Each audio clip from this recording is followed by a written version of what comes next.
En fait, ce qui s'est passé, c'est que cet été, il y a des financeurs américains, des anciens de la NBA, qui ont décidé de racheter un club en France, un club de basket, qui était en train de couler à Hier-Toulon, qui était en 2e division française. Et ils ont racheté le club, ils ont racheté les dettes du club, et ils ont déménagé le club pour le mettre à Paris. Gros investisseurs américains, un club à Paris, donc fort potentiellement, de faire une belle équipe qui peut aller très loin. Mais avec une problématique, c'est qu'ils arrivent dans une ville où il y a eu du basket, mais ce club-là n'existait pas, donc on part de zéro en termes d'image, de com, etc. Et un objectif qui est 2024, Paris 2024. 2024, ils vont avoir une arena de 6500 places. Et donc en gros, ils partent de zéro aujourd'hui, et il faut qu'en 2024, ils soient capables d'attirer 6500 personnes à tous leurs matchs à domicile. Donc il y a quand même du travail, ça ne se fait pas en 2 secondes. Et donc, sans qu'on me le demande, j'ai travaillé dans mon coin sur un pitch sur qu'est-ce que j'irais pitcher à l'investisseur américain si je devais le voir pour lui dire voilà ce que je pense qu'il faut faire aujourd'hui en marketing pour développer votre club. Donc c'est encore sur du basket, mais ça s'applique à tous les domaines d'activité et ça repose sur les réseaux sociaux et le storytelling, ce que je vous ai raconté ce matin. Donc, alors, je vous ai enlevé toute la partie présentation où je montre des vidéos qu'on a déjà fait par le passé parce que vous avez déjà vu assez de choses ce matin. Et après, on revient sur l'expertise de Momentum Production. Alors, c'est en anglais parce que c'était pour un anglais. Notre expertise, c'est de savoir attirer l'attention, de faire du storytelling et de créer de l'engagement et de faire que les gens ne fassent pas que regarder notre histoire, mais se sentent appartenir à notre histoire commune. Alors, leur besoin à Paris, c'était d'abord d'attirer 2500 fans par match de 2018 à 2022. La salle est prévue à peu près pour 2022, pour après être en compétition aux Jeux Olympiques en 2024. Donc, ils avaient un premier besoin, c'est de passer la première étape de 0 à 2500 spectateurs par match. Le deuxième étape, c'est de préparer, de développer la base de fans pour pouvoir ensuite passer de 2005 à 6005 d'un coup en 2022. Et donc, en 2022, pouvoir remplir une salle de 6500 personnes. Les challenges qu'ils avaient, c'est qu'ils partaient de zéro. Ils arrivent dans une ville. Encore une fois, ils ont commencé, ils n'avaient pas de bureau, pas d'entraîneur, pas de joueurs, pas de salariés, rien. Enfin, le néant total. Et une dette à rembourser. Donc, le deuxième handicap qu'ils avaient, c'est que le basket, ce n'est pas grand public en France. Ce n'est pas comme s'ils implantaient un club de foot. Je pense que pour les Qataris, ça a été plus facile, bon, même s'il y a le volet argent, mais les Américains ont aussi de l'argent pour le basket.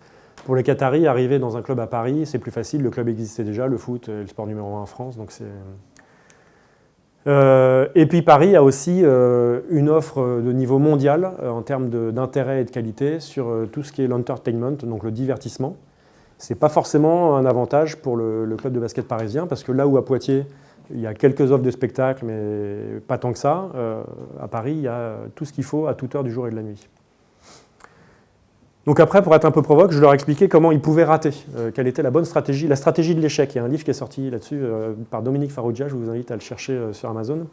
Donc la stratégie de l'échec là-dessus, ça aurait été de faire comme les précédents projets parisiens avaient fait. Et en fait, ils ont tout le temps fait la même chose. Ils ont dit, on va monter une équipe et puis il faut qu'on gagne et les spectateurs viendront.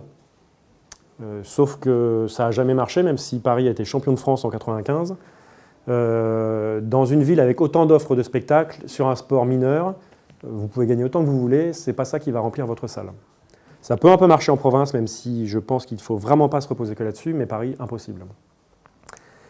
Et la dernière chose, pour échouer, il fallait continuer à faire du marketing comme si on était en 1999. Donc, mettre des affiches, essayer d'avoir un article dans le journal, faire des pubs télé, qu'est-ce que je peux imaginer, voilà.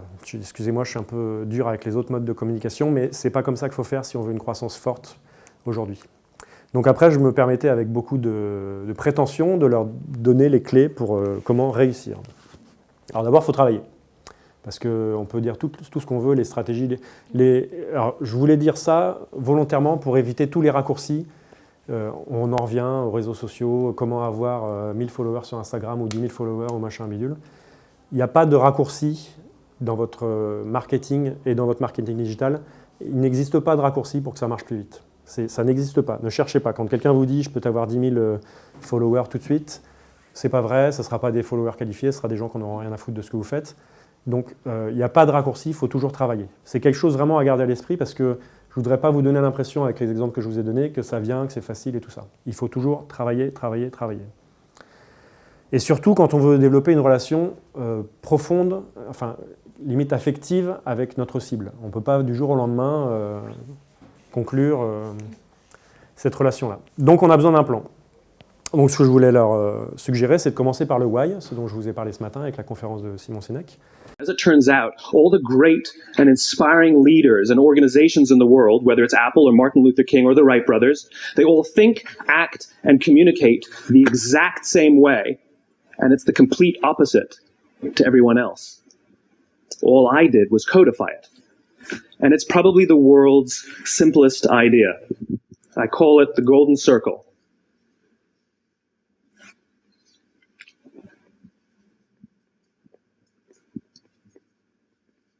Why, how, what? This little idea explains why some organizations and some leaders are able to inspire where others aren't. Let me define the terms really quickly. Every single person, every single organization on the planet knows what they do 100%. Some know how they do it, whether you call it your differentiating value proposition or your proprietary process or your USP. But very, very few people or organizations know why they do what they do. And by why, I don't mean to make a profit. That's a result. It's always a result. By why, I mean what's your purpose? What's your cause? What's your belief? Why does your organization exist? Why do you get out of bed in the morning? And why should anyone care? Well, as a result, the way we think, the way we act, the way we communicate is from the outside in. It's obvious. We go from the clearest thing to the fuzziest thing. But the inspired leaders and the inspired organizations, regardless of their size, regardless of their industry, all think, act, and communicate from the inside out. Let me give you an example. I use Apple because they're easy to understand and everybody gets it. If Apple were like everyone else, a marketing message from them might sound like this. We make great computers. They're beautifully designed, simple to use, and user-friendly. Want to buy one? Meh. And that's how most of us communicate. That's how most marketing is done. That's how most sales is done. And that's how most of us communicate interpersonally. We say what we do. We say how we're different or how we're better. And we expect some sort of behavior, a purchase, a vote, something like that. Here's our new law firm. We have the best lawyers with the biggest clients. We have, we always perform for our clients, do business with us. Here's our new car. It gets great gas mileage. It has, leather seats. Buy our car. But it's uninspiring. Here's how Apple actually communicates. Everything we do, we believe in challenging the status quo. We believe in thinking differently. The way we challenge the status quo is by making our products beautifully designed, simple to use, and user-friendly. We just happen to make great computers. Want to buy one? Totally different, right? You're ready to buy a computer from me. All I did was reverse the order of the information. What it proves to us is that people don't buy what you do, people buy why you do it. People don't buy what you do, they buy why you do it. This explains why every single person in this room is perfectly comfortable buying a computer from Apple. But we're also perfectly comfortable buying an MP3 player from Apple, or a phone from Apple, or a DVR from Apple. But as I said before, Apple's just a computer company. There's nothing that distinguishes them structurally from any of their competitors. Their competitors are all equally qualified to make all of these products. In fact, they tried. A few years ago, Gateway came out with flat-screen TVs. They're eminently qualified to make flat-screen TVs. They've been making flat-screen monitors for years. Nobody bought one. And Dell came out with MP3 players and PDAs. And they make great quality products, and they can make perfectly well-designed products. And nobody bought one. In fact, talking about it now, we can't even imagine buying an MP3 player from Dell. Why would you buy an MP3 player from a computer company? But we do it every day. People don't buy what you do, they buy why you do it. The goal is not to do business with everybody who needs what you have. The goal is to do business with people who believe what you believe. Est-ce qu'il y a des gens qui auraient des idées sur ce que pourrait être un bon why pour un club de basket à Paris? Bon, il y a beaucoup de gens qui digèrent visiblement, mais est-ce que par ailleurs...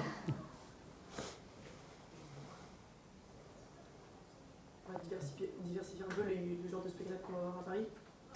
Alors, ouais, le why, ça va être pourquoi on est là, à quoi on sert. Donc il faut que tu me reformules. Ouais. Proposer une nouvelle forme de distraction. Puis si c'est des Américains qui rachètent, est-ce qu'ils vont pas aussi avoir envie de proposer un spectacle un peu plus NBA que... Alors là, tu as un point important, c'est sur le divertir, en fait. Effectivement, prendre l'approche du divertissement du spectacle. Il y a un monstrueux potentiel de jeunes dans les banlieues, sur les playgrounds. Paris, c'est une ville qui peut être une grosse ville de formation de basket. Oui, et donc on pourrait inspirer les jeunes, effectivement. Je fais attention à la sémantique, donc je dirais un énorme, mais pas un monstrueux potentiel de jeunes. Parce que monstrueux potentiel de jeunes de banlieue, ça peut vite être mal compris. Mais votre remarque est bonne. Non, mais il n'y a pas de... donc la question, c'est quel est votre objectif, quelle est la cause que vous voulez défendre, en quoi vous croyez, et pourquoi on devrait en avoir quelque chose à faire. Là, c'est Simon Sinek que vous avez vu ce matin. Et donc, ma proposition sur leur why, c'est de divertir, d'inspirer. Effectivement, inspirer, c'est inspirer les jeunes, leur montrer que des joueurs de Paris peuvent venir au club, se développer, grandir et devenir des stars. Et aussi, alors bring people together, là, j'arrive pas à le traduire, réunir les gens, voilà. Réunir, pourquoi ? Parce que le basket est le sport dans lequel il y a la plus grande proximité entre le joueur et le spectateur. Contrairement au foot ou à d'autres où il y a des grillages et tout, le basket, vous êtes à Poitiers à la fin du match, vous allez claquer la bise au joueur qui est sur le terrain, il n'y a pas de problème. À Paris, c'est potentiellement possible aussi. Donc cette proximité, et puis dans une salle, faut le dire quand même, c'est pas rien, c'est un sport qui se joue au chaud, donc avec un toit, il n'y a pas de pluie, un sport familial, où il n'y a jamais de violence dans les stades jusqu'à présent, on touche du bois. Donc pour réunir les gens et pour réunir tout ça, ça nous paraissait intéressant. Donc c'est le why que je leur proposais, pas totalement innocemment, parce que je savais que l'Américain, il venait en investissant et en disant « moi je veux être sur la formation des jeunes et tout ». Donc le inspirer, ça rentre vraiment là-dedans. Alors je lui avais quand même donné quelques définitions. Divertir, c'est avoir des gens, les recevoir et puis faire qu'ils passent un bon moment et qu'ils sont contents de passer ce moment-là avec nous dans la salle. Inspirer, c'est donc faire que quelqu'un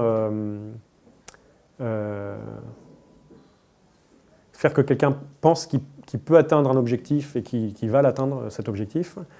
Et le rassembler, c'était aussi pour faire écho à un monde qui se fragmente, avec les réseaux sociaux, etc., etc. Le spectacle du basket est aussi un spectacle vivant qui se passe à un moment précis dans une salle où on peut être avec les autres en présence.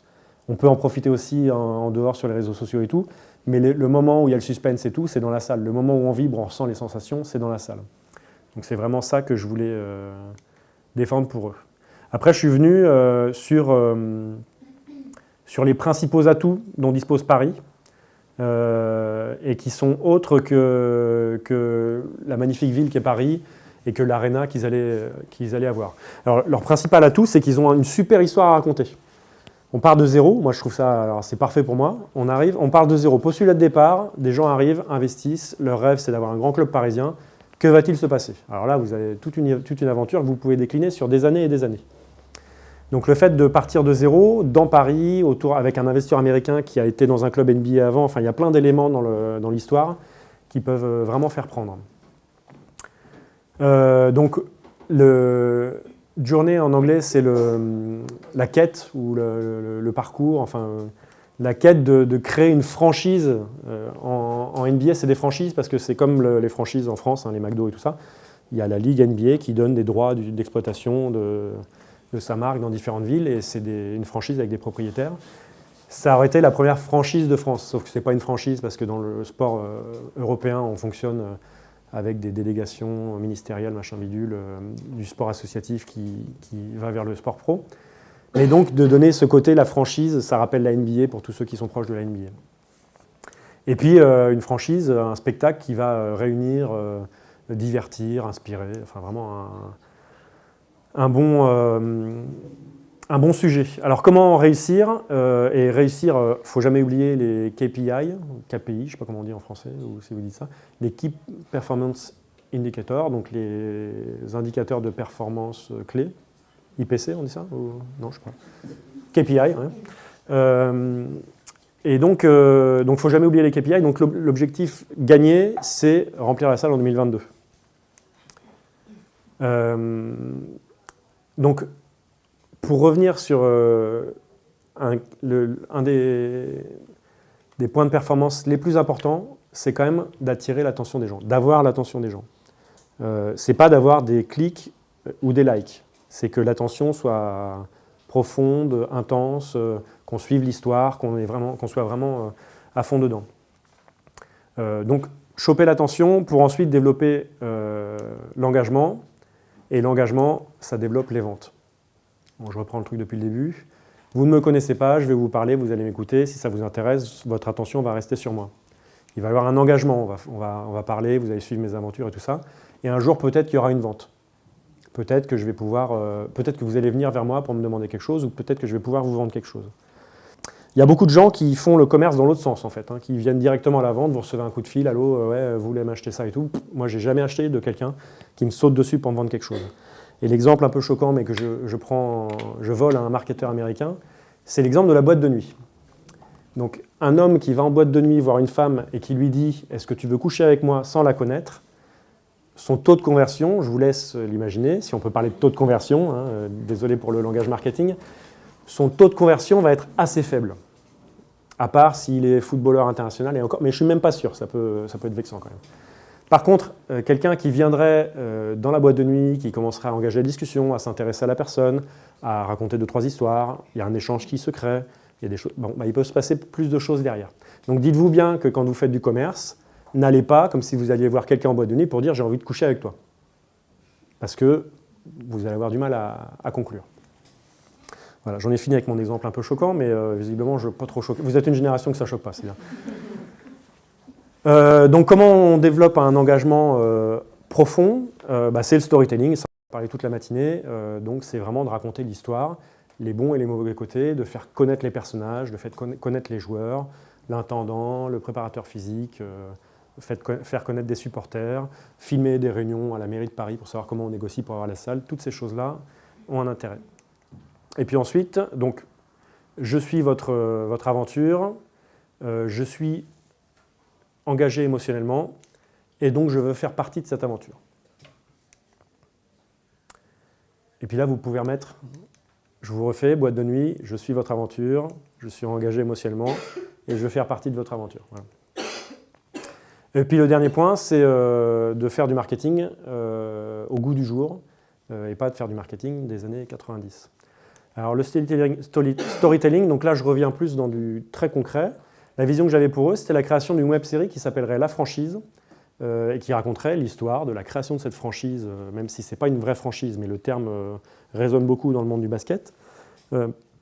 Et puis c'est quelque chose qui peut se vendre, qui peut avoir un écho au-delà du monde du basket aussi, dans le monde du hip-hop et tout ça, dans lequel il y a beaucoup de gens qui sont liés à la culture américaine, de la NBA et tout ça. Donc c'était quelque chose qui me paraissait très intéressant. C'était le point le plus important, faire une web-série, et dans mon esprit, c'était toutes les semaines, on allait avec des gens du club, et on allait filmer ce qui se passe dans le club. Certaines semaines, ça serait filmer un entraînement, comment ça s'est passé, est-ce qu'ils ont progressé ou pas.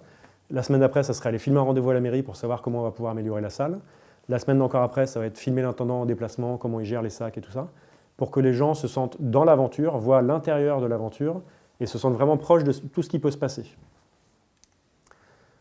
Donc, un regard intérieur, et puis quelque chose qui inclut, qui engage et qui est positif, et qui ne dépend pas du résultat sur le terrain. Je vous donnais l'exemple tout à l'heure du PB86, où à force de raconter l'histoire, à force d'être proche des joueurs, à la fin, quand ils perdaient, les gens étaient tristes plutôt que de les siffler et de les détester.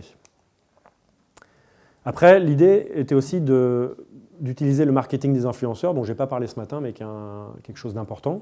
Je vous ai parlé plusieurs fois de growth hacking, donc c'est tout à fait ça. Hein. C'est d'essayer de trouver des gens qui ont une certaine influence et de profiter de leur influence pour rentrer dans leur réseau et se faire connaître par les gens qui les suivent.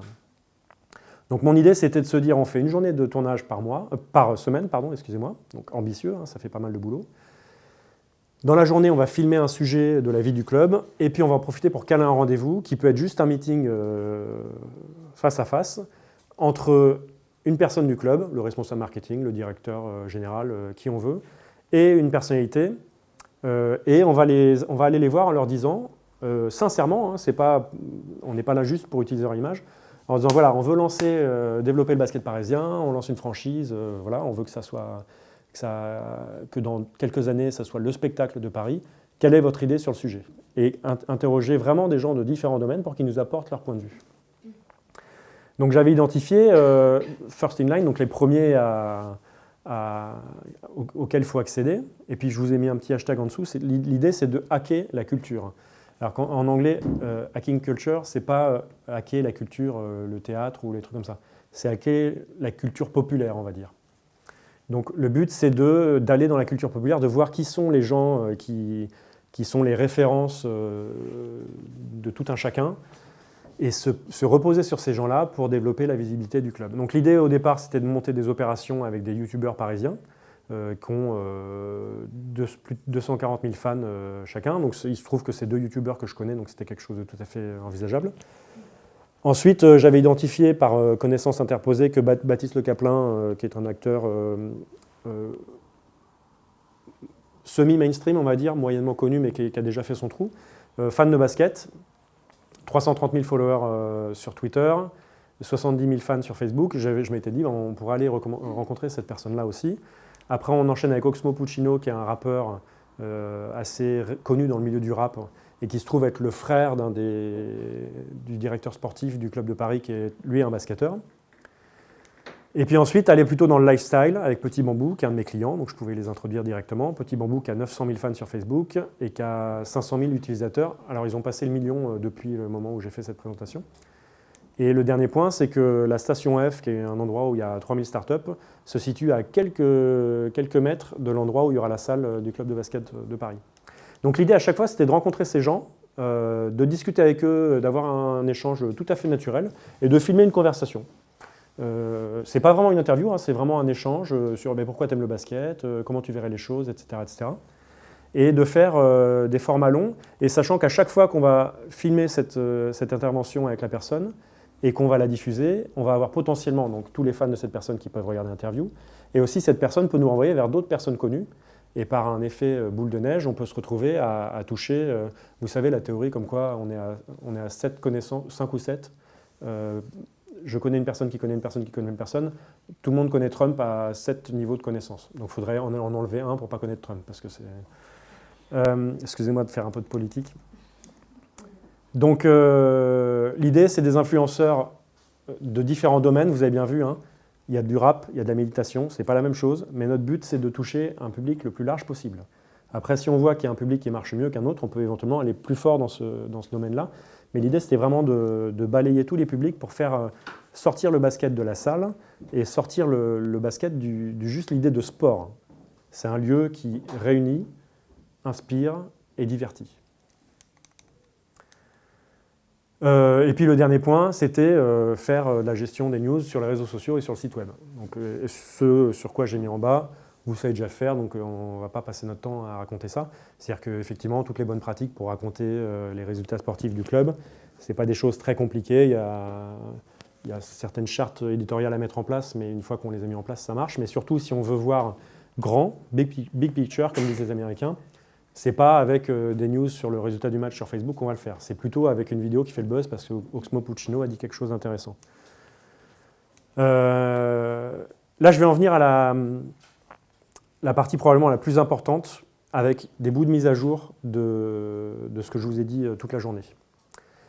Donc, le show toutes les semaines sur YouTube. Alors, pourquoi YouTube? Parce que YouTube, c'est la plateforme où, comme je vous disais tout à l'heure, on s'abonne, on va suivre un contenu parce qu'il nous intéresse, et donc, une série avec des épisodes qui suivent, vaut mieux qu'on soit sur une plateforme où les gens prennent l'habitude de regarder des contenus sur cette plateforme. Surtout que les gens ont l'habitude de regarder des contenus longs sur YouTube. Facebook essaie de concurrencer YouTube avec ses séries. Là, je ne sais pas si vous avez vu, mais il y a certaines séries qui sont des séries spéciales dans Facebook, mais ils n'ont pas encore trop réussi.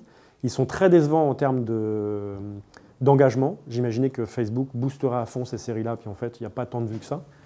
Donc YouTube est quand même encore le roi de tout ça. Donc ça, c'est notre... et là, vraiment, je vous invite à être très attentif. C'est ça la bonne façon de marketer aujourd'hui, en 2019, on va dire, parce que c'est valable pour le début de l'année prochaine. On fait notre premier niveau de contenu, qui est un contenu long, qui est le contenu qui raconte notre histoire, qui va être regardé de A à Z par les fans les plus hardcore de tout ce qu'on fait. Ce contenu long, c'est celui qui génère le plus d'engagement, parce que les gens suivent l'aventure, ils veulent tout savoir de ce qui se passe. Et pour eux, une réunion à la mairie qui t'explique pourquoi on ne peut pas avoir une tribune plus grande, ça les intéresse, parce qu'ils veulent savoir voilà, comment on va arriver à 6500 places dans quelques temps. Après, donc ça c'est un programme hebdomadaire. Pour moi, il y avait 2 programmes hebdomadaires. Il y avait donc la web-série, les coulisses du club, et la discussion avec un acteur local. Alors, petite parenthèse, ce que je dis pour Paris, là, ça peut se faire pour Poitiers demain.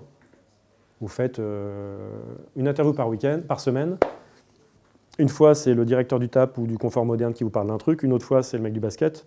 C'est une façon pour vous d'infiltrer tous les réseaux et tous les gens qui suivent les gens de ces réseaux. Ensuite, une fois qu'on a fait ce contenu, qui est vraiment le contenu de base, le plus important, on va le découper en micro-contenus pour prendre dans ces moments-là, les moments qui sont les plus impactants et qui vont pouvoir faire des micro-contenus efficaces sur les réseaux sociaux. Et la bonne façon de faire ça, et c'est pour ça que je vous demandais ce matin de noter quand vous trouviez que dans mon intervention il y avait quelque chose qui vous intéressait, je vous demanderai de me l'envoyer par mail à la fin de la présentation, parce qu'on aura tout filmé, on aura 3 heures le matin plus 2 heures l'après-midi, ça va être un peu long pour tout le monde, mais je vais pouvoir sortir de ces moments-là ce que vous, en tant qu'utilisateur ou qu'audience, vous avez trouvé intéressant, et en faire un clip d'1 minute et me le dire, je vais le mettre sur Facebook, je vais le mettre sur Instagram, et je vais voir si ça peut attirer l'attention d'autres gens. On est vraiment là dans la documentation plutôt que la création. Je documente, je fais des formats longs, et c'est mon audience qui va me dire ce qui l'intéresse.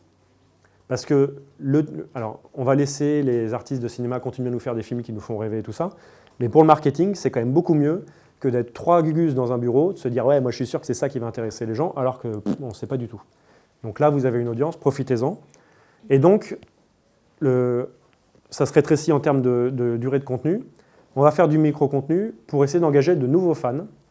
Nos fans actuels vont nous dire qu'est-ce qui est le plus intéressant dans notre contenu. On va découper ce contenu, on va le mettre sur les réseaux sociaux et on va essayer de récupérer de nouveaux fans en espérant qu'ils vont devenir des fans qui vont consommer à terme le contenu le plus long.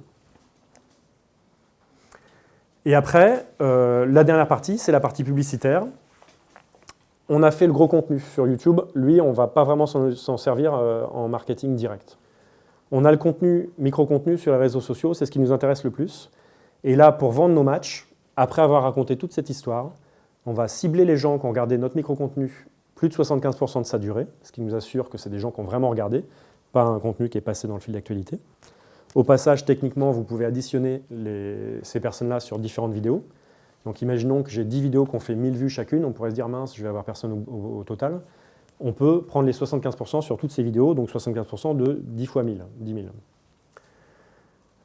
Et donc c'est vers eux que je vais faire une offre commerciale, parce que je leur ai déjà parlé, ils savent déjà de quoi je parle, et là potentiellement je peux leur dire tiens, ça vous intéresserait de venir au match.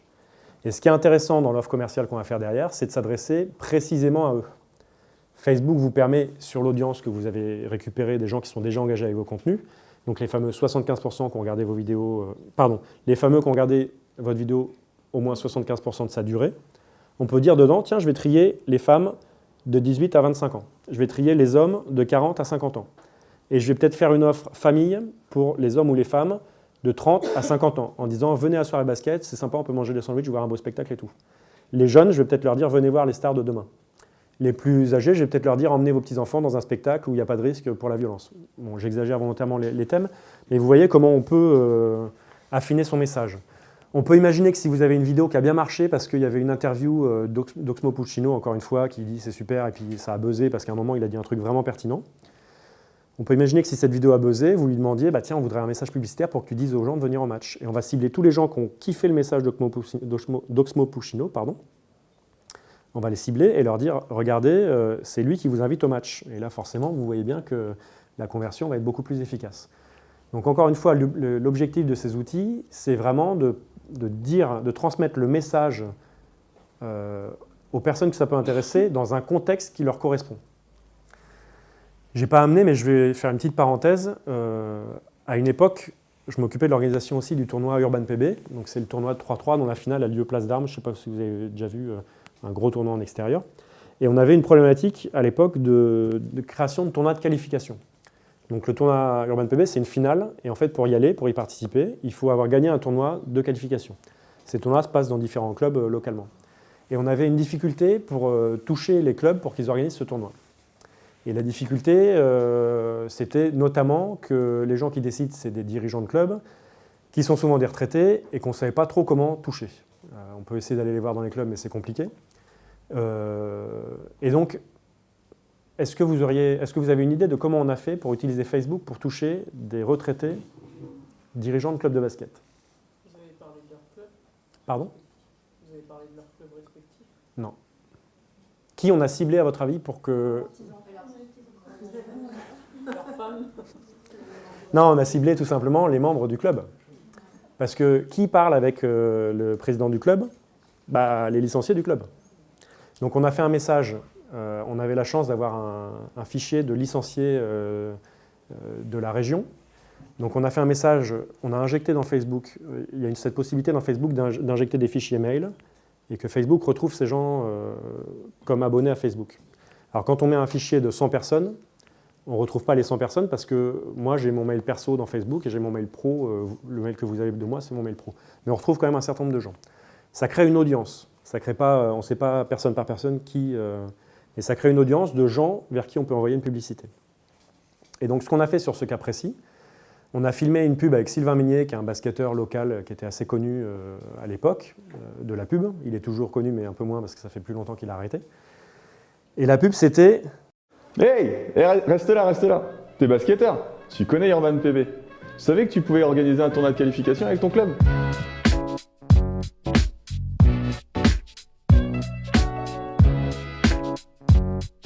Un tournoi de qualif, c'est avant tout une belle fête dans ton club.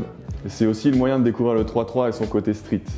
Ça peut être une recette supplémentaire pour ton club. Certains, l'année dernière, ont fait jusqu'à 1 000 € de bénéfices. T'es motivé? Tu veux qu'on t'aide à monter le tournoi? Contacte-nous. Là, regarde. Allez, organise un tournoi.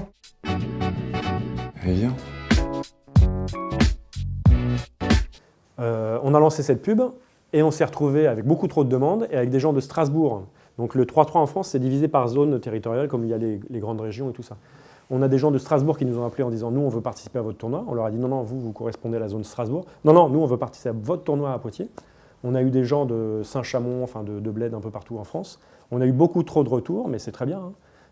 Et au final, notre campagne a été parfaite avec 50 € d'investissement pub dans Facebook. Mais ce qu'on avait bien fait, c'est qu'on avait bien ciblé les gens à qui on voulait parler et on avait fait le bon message pour que ces gens soient impactés.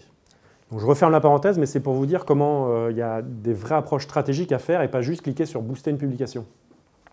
Booster une publication, c'est sympa, mais ça ne va pas très loin. Aujourd'hui, la stratégie de Momentum, c'est juste de faire du contenu où on raconte ce qu'on fait ou éventuellement on montre ce qu'on fait pour des clients et je recible que les gens qui aiment ma page. Mon seul but, c'est que les gens qui aiment ma page soient au courant de ce que je fais. Je vends rien, on explique ce qu'on fait et je reçois des coups de fil. « on a vu que tu avais fait ça, est-ce qu'on pourrait… Voilà. C'est comme ça que le business se développe.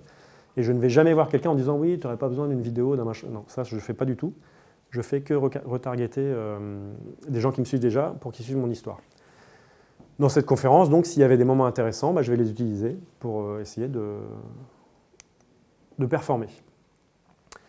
Je referme la parenthèse, on revient sur Paris. Donc, à la fin de ma présentation, évidemment, je remettais en place les indicateurs de performance parce que c'est un budget quand même pas négligeable que j'allais demander aux clients. Et donc, je donnais moi-même la grille d'évaluation de mon travail. Et donc, le premier point, c'était l'affluence pour les matchs. Donc, je disais qu'avec ces techniques de travail-là, et celles-là uniquement, pas d'autres méthodes, j'étais prêt à m'engager sur le fait qu'on ait des guichets fermés d'ici la fin de saison. Et je disais ça, j'étais prêt même à mettre une partie de mon revenu en jeu là-dessus, de mettre un pourcentage. Donc, le deuxième point de performance pour qu'on puisse juger mon travail, c'est l'engagement des fans. J'avais garanti qu'en fin d'année, on aurait 20 000 inscrits sur notre chaîne YouTube, entre 500 000 et 1 million de vues sur YouTube. Ça, je le disais sans sourciller parce qu'on est à Paris, on allait interviewer des gens connus toutes les semaines. Donc, il y a 52 semaines dans une année, c'est ça? Donc, 52 minimum interviews de gens connus. C'est pas très compliqué avec ça de faire que des gens viennent s'abonner à votre chaîne. Surtout, imaginez, donc, quand on fait l'opération avec les youtubeurs qui cumulent 200 000 abonnés entre eux, on va pouvoir avoir un certain nombre de leurs abonnés qui viennent se reporter sur nous. Donc il y a vraiment un potentiel d'augmentation assez rapide. Et le dernier, donc ça c'était les fans très engagés sur YouTube. Je fais bien une différence entre les fans très engagés qui regardent nos contenus dans leur intégralité, des contenus longs, et les fans juste engagés dont on va pouvoir développer la relation plus tard. Donc je garantissais, c'était même peut-être pas assez ambitieux, 30 000 followers sur Facebook, parce que rapidement, pareil, avec la meilleure vidéo, le meilleur passage d'Oxmo Puccino qui parle, je peux quand même assez facilement avoir des gens qui likent la publication et voir qu'ils viennent liker la page du club. Et entre 5 et 10 millions de vues, parce que rapidement, une vidéo avec une bonne punchline peut avoir une visibilité assez grande. Puis à la fin, je présentais le budget, et je ne vais pas vous le donner. Donc cette dernière présentation, c'était pour vous montrer comment le marketing le storytelling marketing digital doit être fait aujourd'hui. Ça peut s'appliquer à tout. Donc il y a des gens sur Facebook qui ont demandé une salle de spectacle, il y a eu différents types de demandes. Ce que je vous propose maintenant, parce qu'il y a nos travaux pratiques qui sont arrivés, ils sont cachés en fond de salle. Vous avez combien de temps? Ok. Je vous propose pendant une demi-heure, et plus si affinité, qu'on fasse des questions-réponses très concrètes sur est-ce qu'il y a des sujets, vous voulez qu'on rentre dans la technique? Là, je vous ai amené la philosophie globale. Est-ce que vous voulez qu'on rentre dans la technique? Est-ce que vous voulez des problèmes pour vos entreprises? Enfin, voilà. N'hésitez pas à me poser vos questions.